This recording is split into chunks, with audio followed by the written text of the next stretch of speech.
What's up, guys? So today's video is going to be a lot different from all my previous videos. We're going to be talking about a much darker subject, death, and to be more specific, how to deal with death and the loss of a loved one. So I broke it down into 4 stages. The 4th stage is seriously the most important stage. These 4 stages are more about what you go through when dealing with death, but I think it's important to know that how you deal with death is a legitimate process. So a little backstory on me and why I'm doing a video like this. So when I was 13, my father was diagnosed with cancer and he passed away that same year. At age 26, my oldest brother passed away from a sudden heart attack. Now, in between that time, I've had uncles, aunts, my grandparents, some nephews all pass away on me. I've been to a lot of funerals in my day, and I'm only 28 years old. Now, the reason why I'm telling you this is not for you to feel sorry for me. Please don't feel sorry for me. That's like the last thing I want. But the reason why I'm telling you this is just to validate that I kind of know what I'm talking about when it comes to death, and these 4 stages aren't something I just made up, but these stages are something that I've been through multiple times in my life. So yeah, let's begin. Stage 1, shock. This is the stage where you just lost that loved one and you can't believe what just happened. Like, you can't believe that you just lost this person. It's not that you're in denial, but it's like your mind hasn't computed that this person's gone. Like, your mind hasn't computed that you will never be able to smile or laugh with this person anymore. Like, all the memories that you have with this person, that's it. Like, you will not be able to make any more memories with that person. And it really takes some time for the mind to process that. So you need to really just process it first. That's the first thing you need to do. Just process that. Just process that you won't be able to ever see this person again. But then it settles in. Now, once it settles in, you move on to stage 2, which is mourning.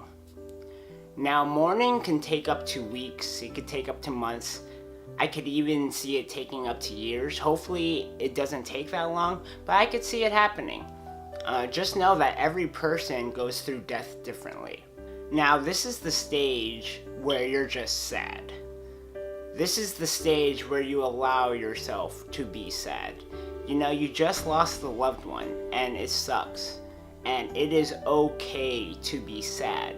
So let yourself be sad. Being sad and being extremely emotional about the death is a huge part of the healing process. So let yourself be sad. This is where, like, anything that reminds you of that person gets you more sad. Mourning is definitely the worst stage of them all. And the reason why I say it could take up to years is because you don't get out of mourning unless you want to get out of mourning. Inevitably, time will get you out of mourning, and that's why it could take up to years. But if you want to get out of mourning quicker, you gotta want to get out of mourning. And so once you get out of mourning, you move on to stage 3, which is acceptance.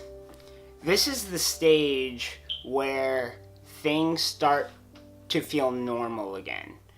This is the stage where you start smiling more often. You don't think about the death as much. This is a very weird stage because you kind of feel guilty.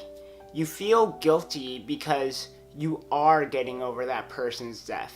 And you feel like if you get over this person's death, that person didn't mean that much to you.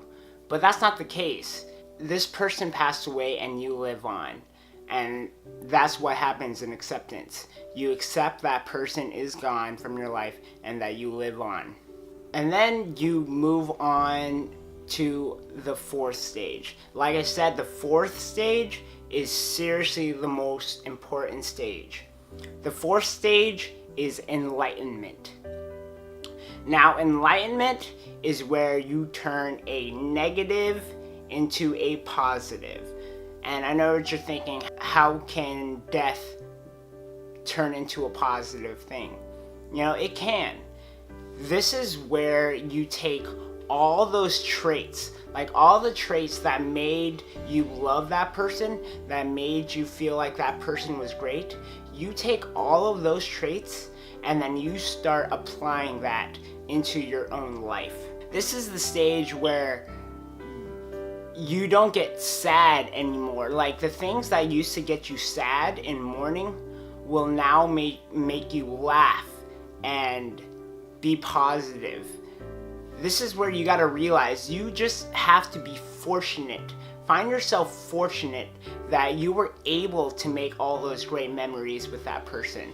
Be lucky that this person was able to be with you and teach you things. Enlightenment's a very important stage. Like when I lost my dad, I accepted his death at age 13, 14.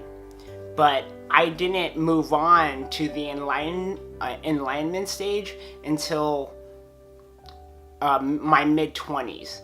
And I think that's because I wasn't mature yet and I didn't really analyze my father's death so much. But thankfully, I finally reached that enlightenment stage, and I feel like it really did help me grow as a person. And that's what enlightenment's all about. Growing as a person, becoming better, bettering yourself. And so, how you deal with death. So, going back to the question, how do you deal with death? You deal with death by going through those 4 stages. The first thing you gotta do is process the death, which is shock.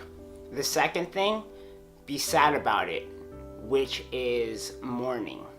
The third thing is get things back to normal, which is acceptance.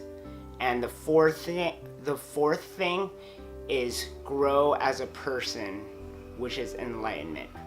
Now, don't skip the stages, alright? Don't skip any of the stages. Don't go straight into enlightenment. I could see someone, after losing someone going straight into enlightenment, and then a year later have a mental breakdown about how much they miss that person. And then you kind of end the whole death process on a sad note. And that is not the case. You got to make sure you end it on a good note. So that is how I believe you should deal with death. Just really go through the stages and just know that you're not the only person that is going through this. There are other people that are going through this and that could help. So yeah, so I really do hope that this video helps people in the future, and I really do hope that you've learned something from this video. But yeah, that is all we are going to talk about today, and I will see you again soon. Peace.